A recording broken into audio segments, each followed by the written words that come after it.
welcome to Jadu Lifestyle Podcast, where you can have a life and live it too. We are actually on episode 31 today.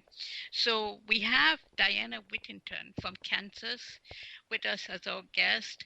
I wanted to bring her on because she's actually running for the Senate and she has a message she wants to share with people. So Diana, welcome. Thank you, Toddy, for this opportunity. I really appreciate it.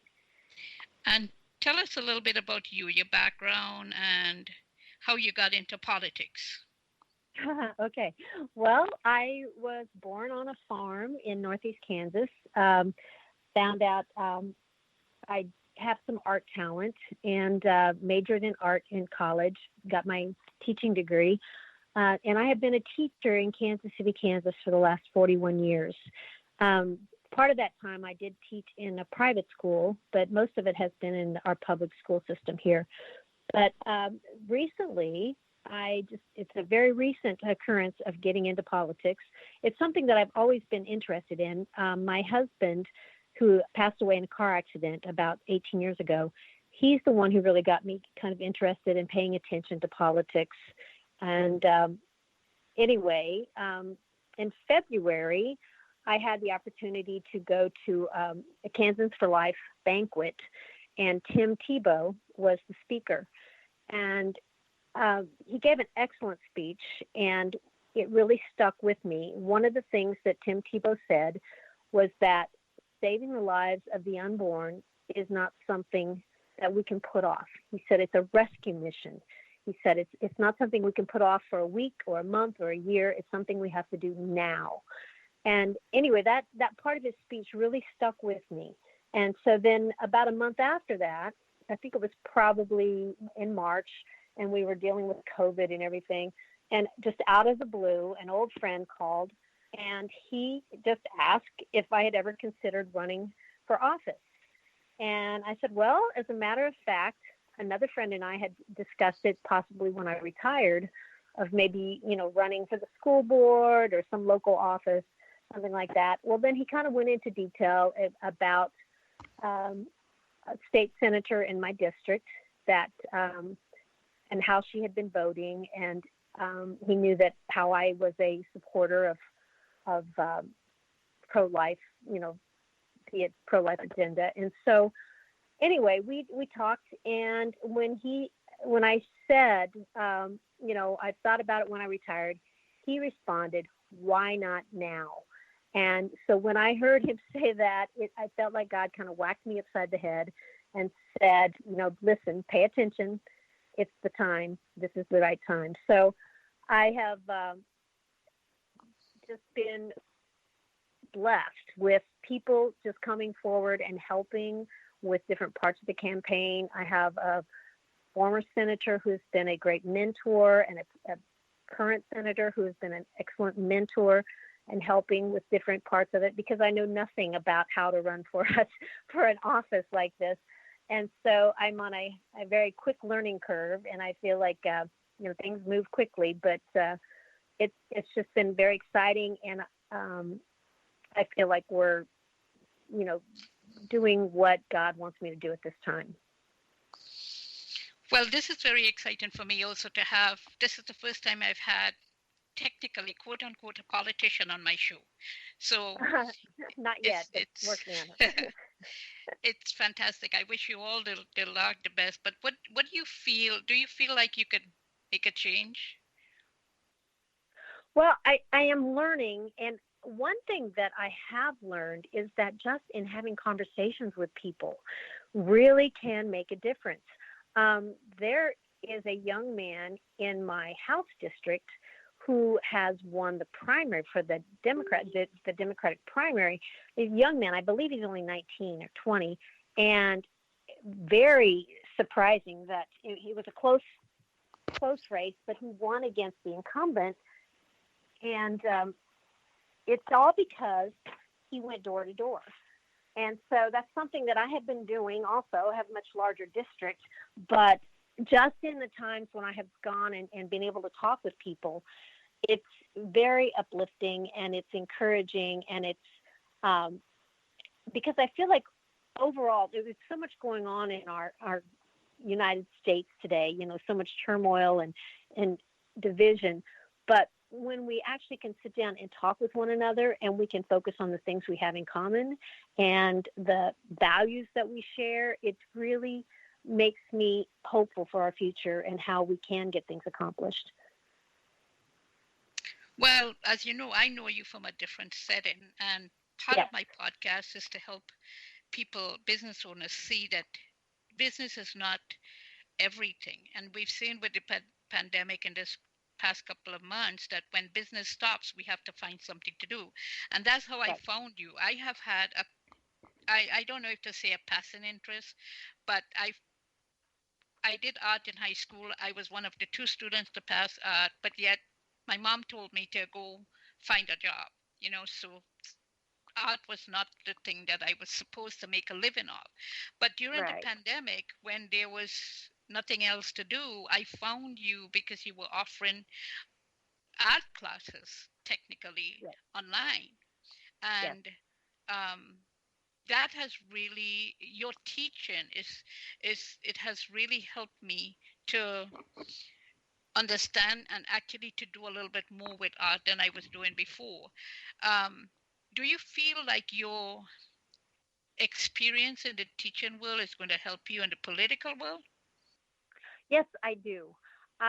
One thing about being an artist and an art teacher is that I've been doing this for 41 years. And so it's something where I have learned to be observant of other people very much so, and to work well with other people. I feel like that's a quality that I have is being able to work well with others. I also feel that as an artist that we tend to look at things differently.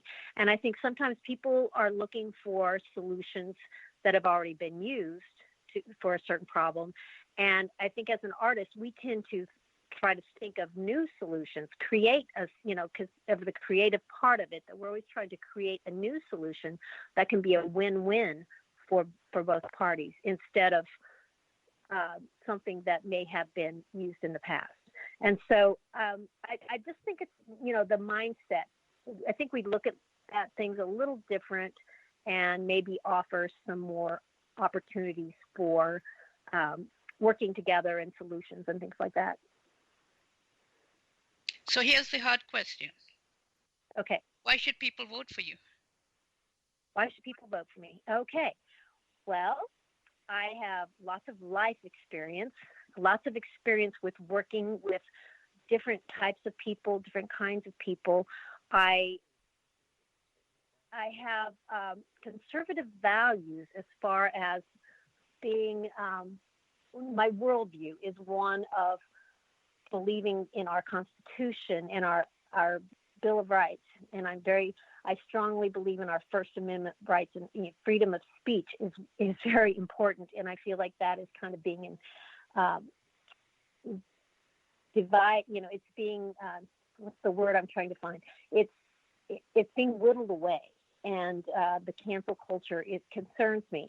And so I feel like many of us, we need to stand up and be a voice for common sense. We need to be a voice for our values and stand up for what we know to be right. And I think a lot of times we kind of back down. We don't want to cause conflict. We don't want to, rock the boat. And so, but I do believe there is a time where we do have to stand up to, it's just like in school. If I see a child bullying another child, I will not put up with that. And that, I stop that immediately. And so I feel like in a way in our culture today, we have some people who are being bullied. And I feel that if we do not stand up and speak against it, that it will continue. And so it's something that needs to be stopped. So I know you mentioned earlier that you had gone to this Tim Tebow function that featured Tim Tebow. I know he is big in human trafficking and disabled. In fact, there's a church locally where they have him come over and they do like prom for disabled kids. I think that's one of the things that his company does. But are you going to be right now? We're hearing on Facebook, we're seeing on Facebook a lot about human trafficking and child trafficking, things like that. Is that something that you are passionate about?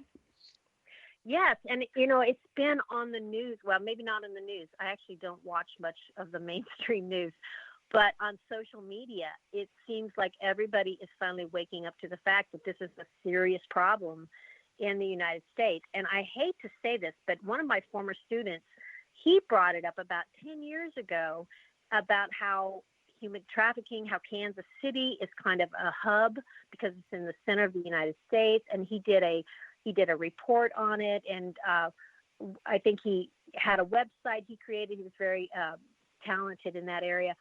So I remember talking with him at that time, and it was all just shocking to me because I wasn't aware of that.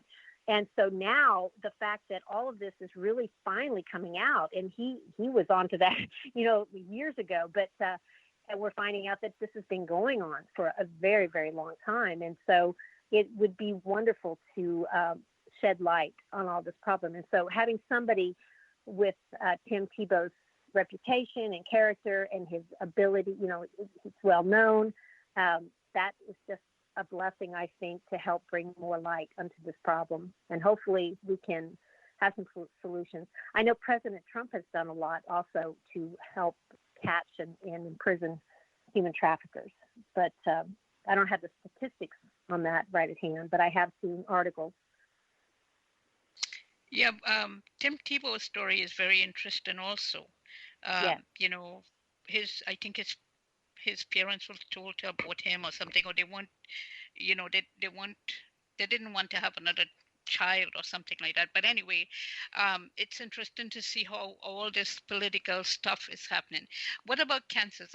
We don't really hear a lot about Kansas. Is it because Kansas is cool, meaning nothing is happening, or what's going on there? Well, I know a lot of people talk about, flying over Kansas because they find it boring, but I really do love living in Kansas. Born and raised here, but the thing about where I live in Kansas City, I'm in Kansas City, Kansas, and a lot of people get confused that there are two. There's Kansas City, Kansas, and Kansas City, Missouri, right next to each other. And so in Kansas City, Kansas, it is a very democratic city or county. I should say our county. It's Wyandotte County. And another reason I wanted to run for office was because I got tired of every time I go to vote, there would be no one to vote for. No Republicans would ever run for office. There was no one on the ballot to vote for. And so this year, thanks to one of our senators, current senator, his name is Senator Kevin Braun, he has gotten, I believe, 9 people, 7 actual candidates, and 2 are write-in candidates for that were on the primary ballot. Now, I don't know if the write-in candidates got enough votes because I believe you have to have a certain number of votes to go on into the general election, but it was just quite an undertaking and an accomplishment to have that many people on the ballot for the different House representative positions that were open and the senatorial, the Kansas Senate positions that are up for re-election. And so we're very excited about that because it's showing that, I was talking to another former senator, and he said that Wyandotte County used to be a Republican county, and I believe it was in the 60s is when that changed and it started turning into a Democratic county. And so anyway, it's just kind of frustrating that a lot of times when you go to vote and there'd be absolutely no one to vote for. So yeah, so it's kind of exciting, and you can kind of feel that, kind of moving through the community. So it's a fun thing to see. So let's take a quick minute and